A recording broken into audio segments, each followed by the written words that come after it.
Hi foodies, we're gonna make some Jello poke cupcakes. These are easy and they are so scrumptious.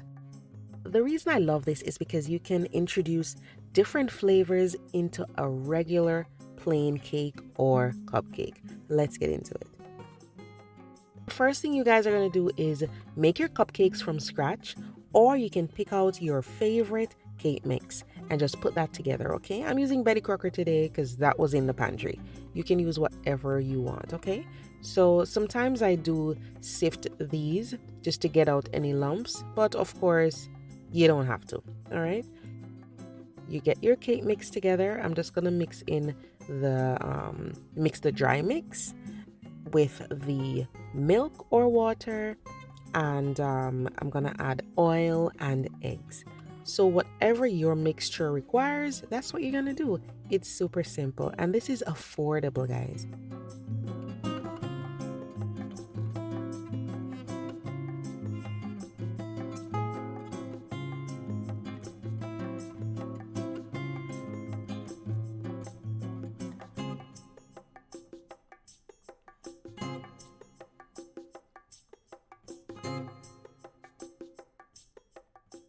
So once you have your batter ready, of course, pour it into the cupcake cups. Try to leave some space. Don't fill them all the way to the top, all right? So just leave some space. Usually I'd say, fill it by like 2/3 of the whole cupcake cup. So just try to leave a little bit at the top. You can always follow the instructions on the back, bake these up, and then once they're out of the oven, then you can cool them for about 10 minutes. And then after we cool them for about 10 minutes, then we're going to move on to the next step. So while those are cooling down, all you have to do is make your Jello. So of course the Jello comes with instructions on the back. So all you're going to do is just mix it with water, basically. All right. So what I'm doing this time is I'm using hot water and then cold water. So the hot water gets this to dissolve nicely and all that. Then we'll add the cold water.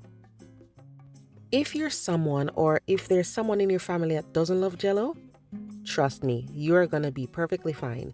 You're not going to be getting a blob of Jello in that cupcake. You're basically getting moisture. You're getting a lot of flavor.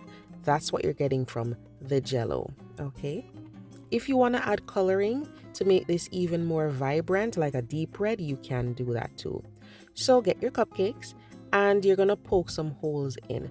Try not to go all the way through the cupcake because you want the Jello liquid to just stay within the cupcake, all right? So try not to poke all the way through.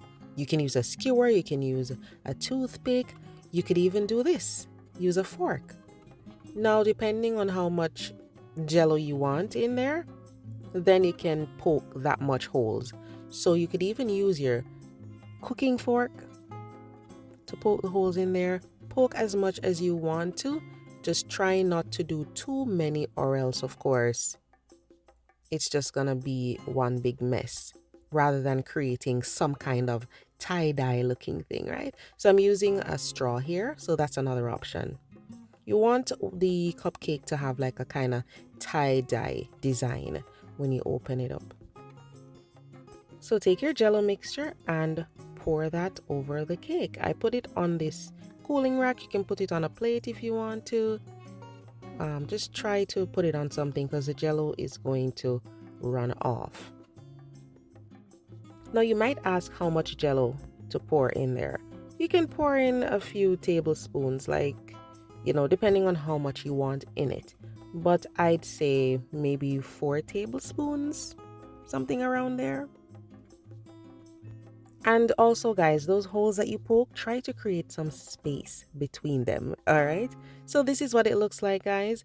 I have some of them over here with more Jello, and then the other ones have less. It's really up to you, okay? So once you fill all of these with the Jello, you can put it in the fridge. Now this is an easy peasy recipe. I'm using some Cool Whip. You could use frosting and Cool Whip mixed together, or you could even make cream cheese frosting. You could make buttercream frosting, whatever you like. Okay, and then you're just gonna top off your cupcakes.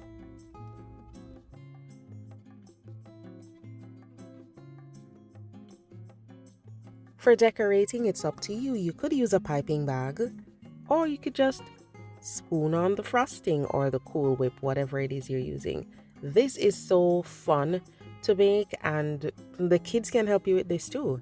All right, so they can put on the frosting or the Cool Whip, and then they can add fruits or sprinkles, whatever you like. Poke cakes and poke cupcakes kind of remind me of marbled cakes. However, with the marble, you're not necessarily getting flavor, you're just getting color. But with the poke cakes, you are getting flavor and color. So I really love it for that. If you're doing coconut jello, you could add some coconut flakes. For strawberry jello, you could add fresh strawberry. I used cherry jello today. My son loves sprinkles, so I'm just going to be adding some sprinkles. It's so simple. I'm just gonna be cutting into this so you guys can see on the inside. The amount of jello on the inside really depends on how much you poured in. Love this, guys. It's such a pretty color, and you also get that flavor and moisture, especially if you put a lot of jello inside. So much moisture and lots of that cherry flavor. I love it. So guys, now you have a sweet treat for the summer. It's affordable. Everybody can enjoy this. You could even use regular whipped cream if you want to, okay? So get those groceries, guys. Give it a try and come back and let me know how you like these Jello poke cupcakes. See you next time.